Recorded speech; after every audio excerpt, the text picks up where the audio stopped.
बयनिसिमबो सिबिनाय बावहरनानै थुनलाइखौ जाहाथे जों सिबिनो हायो आङो बेखौ गोसो होनानै दोंसे खन्थाइखौ आवरायनो नागिरबाय।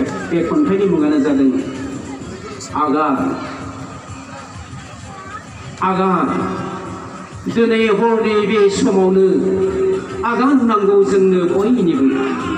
गोफार गोफार आगान गोरबोसिम हाबनायनि, खुगा सालायथावनायनि नङा, खौसेयै गोरोबहोनायनि बे हरनि समावनो गोरोबनाय फिथाइखौसो नांगौ जों बयनोबो। बेनिखायनो गोफार गोफार आगान नांगौ जोंनो। आगान बारायनो खौसेनि आगान, रिंसारनायजों लोगोसे फोथाराव जै होनायनि आगान। जय खौसे बर'फोरनि आफाद, जय खौसेनि आगान।